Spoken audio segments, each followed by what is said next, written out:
Assalamualaikum warahmatullahi wabarakatuh. Perkenalkan, nama saya Salsabila Molinda dengan NPM 221328. Di sini saya akan mempresentasikan hasil tugas individu saya, Pengadilan HAM Internasional, yang berjudul International Covenant on Civil and Political Rights.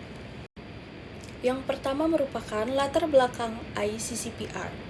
ICCPR ini, atau bisa disebut dengan International Covenant on Civil and Political Rights, merupakan perjanjian multilateral utama PBB yang dimana menjamin hak-hak sipil dan politik individu. Kemudian ICCPR ini juga diadopsi oleh Majelis Umum PBB pada tanggal 16 Desember 1966 dan juga mulai berlaku pada tanggal 23 Maret 1976. Kemudian ICCPR ini juga merupakan bagian dari salah satu Piagam Hak Asasi Manusia Internasional bersama dengan Deklarasi Universal Hak Asasi Manusia atau bisa disebut dengan DUHAM. Dan Kovenant Internasional ini juga yaitu mengenai hak-hak tentang ekonomi, sosial, dan budaya atau bisa disebut dengan ICESCR. Kemudian untuk selanjutnya yaitu mengenai tujuan terbentuknya ICCPR. Tujuan ICCPR ini terbagi menjadi 4 bagian. Yang pertama yaitu mengukuhkan dan juga memberikan kekuatan hukum mengikat pada hak-hak sipil dan juga politik. Kemudian yang kedua yaitu menjamin dan juga melindungi hak-hak sipil dan juga politik individu. Kemudian yang ketiga menciptakan standar universal hak asasi manusia. Dan yang keempat yaitu mengenai mencapai cita-citanya kebebasan dan juga keadilan dunia. Kemudian selanjutnya itu ada hak-hak yang diatur dalam ICCPR. Pasal 1, yang dimana semua bangsa itu berhak menentukan status politik mereka secara bebas. Kemudian hak mengejar pembangunan ekonomi, sosial, dan budaya. Kemudian juga hak atas sumber daya alam dan kekayaan sendiri. Untuk selanjutnya yaitu terdapat dalam pasal 6, yang dimana hak hidup adalah hak yang paling fundamental. Negara itu tidak boleh secara senang-senang merampas nyawa seseorang. Kemudian untuk hukuman mati, ICCPR ini mengambil posisi restriktif dan mendorong abolisi atau penghapusan melalui optional protokol 2. Kemudian untuk selanjutnya yaitu terdapat pasal 7. Dalam pasal 7 ini, larangan ini bersifat mutlak, yang dimana tidak ada pengecualian dalam kondisi apapun, termasuk perang, darurat nasional, atau bahaya publik. Cakupannya ini luas dari penyiksaan fisik hingga perlakuan merendahkan seperti hukuman badan yang berlebihan. Kemudian untuk selanjutnya yaitu ada pasal 8. Dalam ayat 1, tidak seorang pun boleh diperbudak.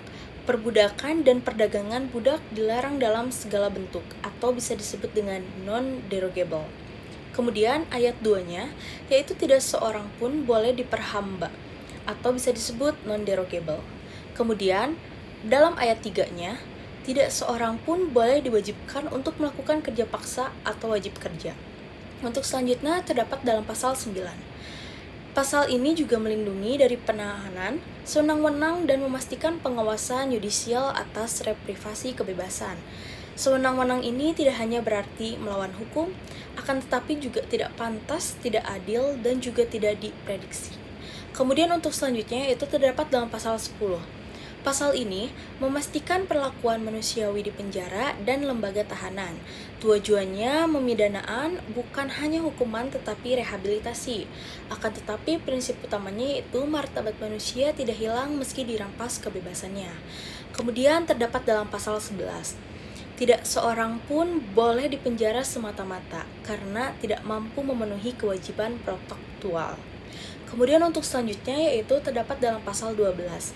Setiap orang yang sah berada dalam wilayah negara berhak bergerak bebas dan memilih tempat tinggal. Setiap orang juga bebas meninggalkan negara manapun, termasuk negaranya sendiri.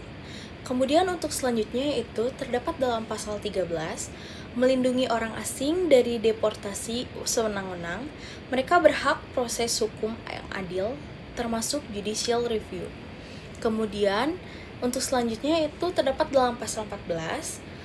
Dalam pasal ini adalah pasal terpanjang yang paling rinci dalam ICCPR, yang dimana menjamin fair trial, fondasi sistem peradilan pidana yang adil. Untuk selanjutnya dalam pasal 15, yaitu prinsip nullum crimen sine like.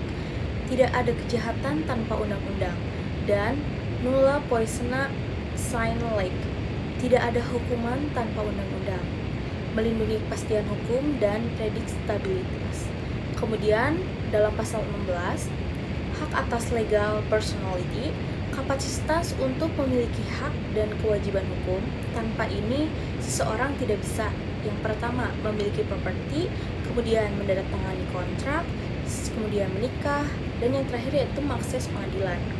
Untuk selanjutnya terdapat pasal 17 yang dimana melindungi spire pribadi dari campur tangan negara atau pihak ketiga. Sewenang-wenang berarti tidak pantas, tidak adil, tidak dapat diprediksi, dan juga tidak proporsional.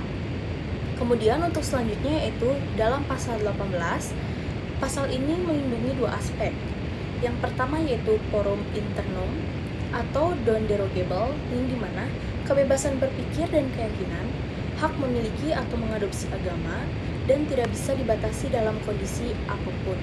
Kemudian untuk yang kedua yaitu forum extertum dapat dibatasi. Yang pertama, kebebasan memanifestasikan atau menampakkan agama, kemudian dalam ibadah, ketaatan, praktik dan juga pengajaran, lalu dapat dibatasi dengan syarat tetap. Untuk selanjutnya itu terdapat dalam pasal 19. Dalam pasal ini merupakan salah satu kebebasan paling fundamental dalam masyarakat demokratis. Untuk selanjutnya itu pasal 20. Pasal ini adalah pembatasan wajib atau mandatori terhadap pasal 19. Negara juga wajib melarang satu, propaganda perang, dan yang kedua, hate speech yang menghasut.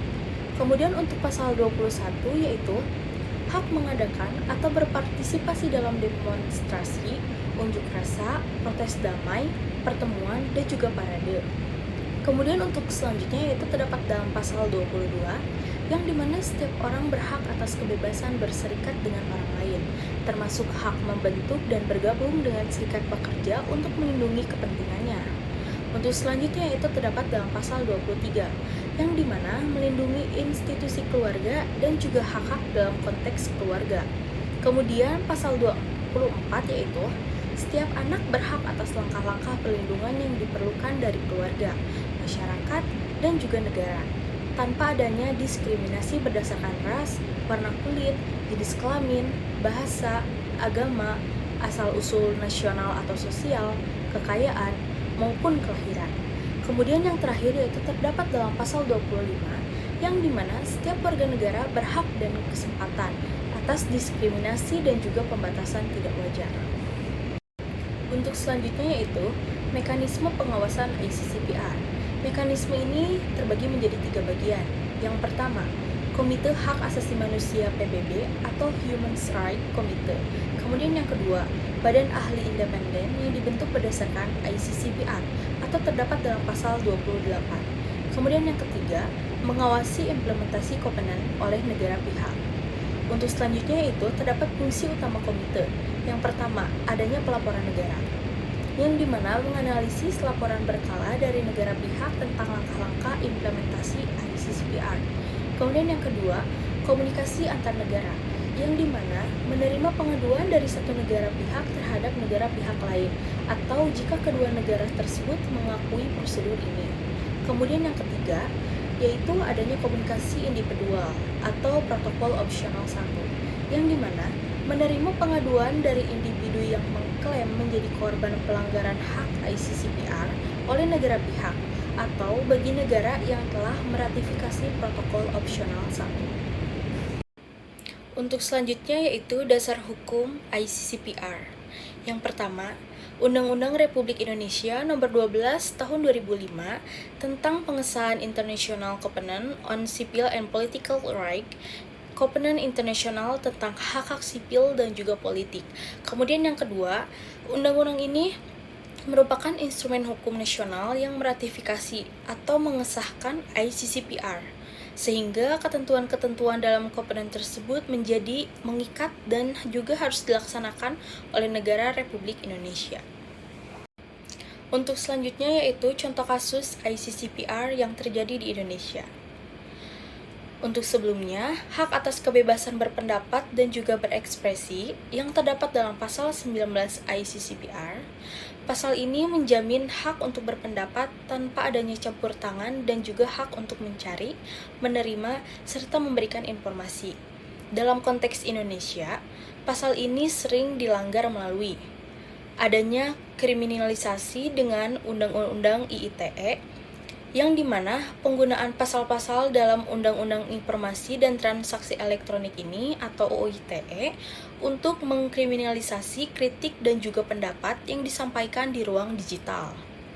Contoh kasusnya yaitu adanya kasus tuntutan pidana terhadap aktivis HAM Haris Azhar dan Patia Maulidiyanti atas adanya konten YouTube mereka yang mengkritik adanya dugaan keterlibatan pejabat militer dalam bisnis di Papua. Kasus-kasus ini seperti yang dimana dianggap sebagai upaya untuk membungkam kebebasan berekspresi dan juga menghambat fungsi pengawasan masyarakat sipil. Untuk selanjutnya yaitu terdapat kesimpulan. Dalam ICCPR merupakan landasan hukum internasional yang vital untuk perlindungan hak-hak sipil dan juga politik, yang dimana menetapkan standar minimal bagi negara pihak dalam menghormati kebebasan individu dan juga partisipasi dalam kehidupan publik. Kemudian, Komite Hak Asasi Manusia PBB ini berperan penting sebagai badan pengawas untuk memastikan akuntabilitas dan implementasi kovenant. Sekian yang dapat saya sampaikan. Mohon maaf apabila ada kekurangan dalam penyampaian maupun materi. Sekian, terima kasih. Wassalamualaikum warahmatullahi wabarakatuh.